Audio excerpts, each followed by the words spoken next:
Buenas tardes, mi nombre es Ismael Ramírez Cortina y este será el último tema de esta presentación, que es crítica de Geni al método tradicional.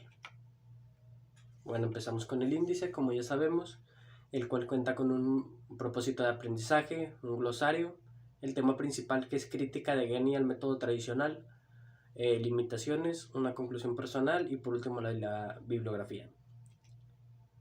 Bueno, iniciamos como ya sabemos con el propósito de aprendizaje, que el propósito de aprendizaje referente a la crítica de Geni y al método tradicional es criticar o cuestionar la escuela de la exégesis por el método de interpretación con el que cuenta, y se argumenta a base a que tiene una mala visión sobre la ley, por lo cual en este se agrega una ayuda a la interpretación.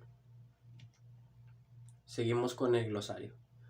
La primera palabra sería codificación, que es normas que se encuentran agrupadas en un código, como puede ser un código civil, un código penal o cualquier tipo de código. La segunda palabra sería perspicacia, que es facultad para percatarse de cosas que pasan inadvertidas a los demás.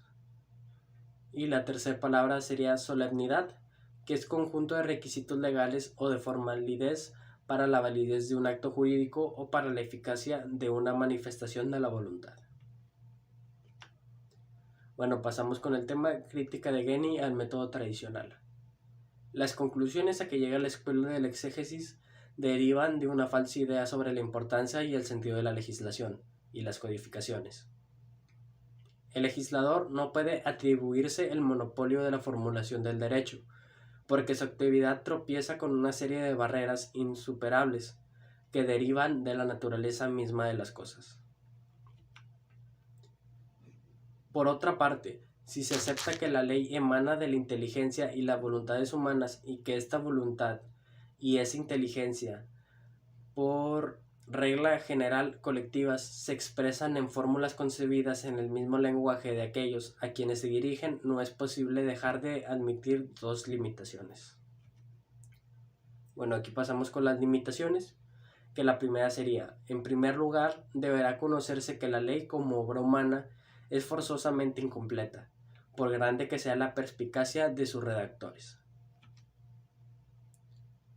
La segunda es, habrá que tener en cuenta, en segundo término, que se manifiesta siempre a través de ciertas fórmulas que suelen ser interpretadas por otras personas. Estas no puedan llegar directamente al conocimiento de la voluntad del legislador, sino que tendrán que dirigir su atención hacia la fórmula legal. Pasamos con la conclusión personal, que como conclusión este tema de la crítica de Geni, debo decir que me resultó un poco revuelto al principio, pero al volver a leer y revisar más detalladamente los aspectos lo comprendí mejor. Debo decir que el tema es útil por la importancia de realizar una buena interpretación y que como abogados esto nos servirá mucho.